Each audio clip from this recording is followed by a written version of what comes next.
আসসালামু আলাইকুম সম্মানিত খামারি। এই গরুটা, এটা একটা বকনা গরু। এটা বারবার মানে 21 দিন পর পর যে হিট সাইকেল আছে, এই হিট সাইকেলই ও বারবার হিটে আসতেছে, কিন্তু ওর হিটটা পরিপূর্ণ না। এর মূল সমস্যা হলো নিউট্রিশনাল প্রবলেম।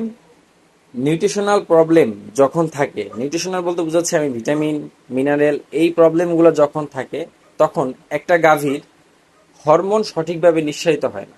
আপনারা অনেকেই জানেন একটা গাভী বা বকনার হিটে আসার জন্য কাজ করে হলো ইস্ট্রোজেন হরমোন।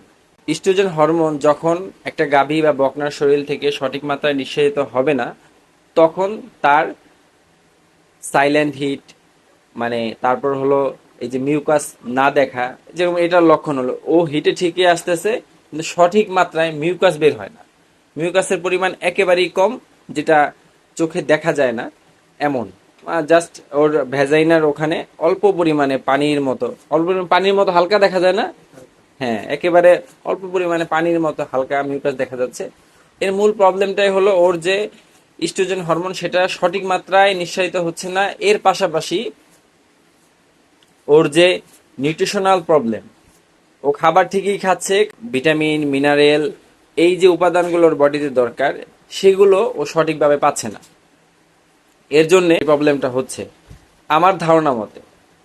এখন আপনাদের বকনা অথবা গাভীর এরকমের প্রবলেম যদি হয়, নিউট্রিশনাল প্রবলেম যদি হয়, সেক্ষেত্রে আপনার স্থানীয় যে ডাক্তার আছে তাদের সাথে পরামর্শ করবেন, তাদেরকে ফার্মে নিয়ে আসবেন, নিয়ে আসার পর গরু দেখাবেন, দেখানোর পর টোটাল প্রবলেমটা হিস্টোরিটা বলবেন, বললে আশা করি তারা একটা সমাধান দিবে। এর যে যে এটা রোগ বলবো না, এটা হলো জাস্ট খামারির ম্যানেজমেন্টের প্রবলেম। খামারি যদি সঠিকভাবে ম্যানেজমেন্ট করে, তাহলে ইনশাল্লাহ এই গরু সঠিকভাবে হিটে চলে আসবে, এবং একে বীজ দিলে সেই বীজ এই গরু কনসেপ্ট করবে। সবাই ভালো থাকবেন। ভিডিওটা এই পর্যন্তই। আসসালামু আলাইকুম।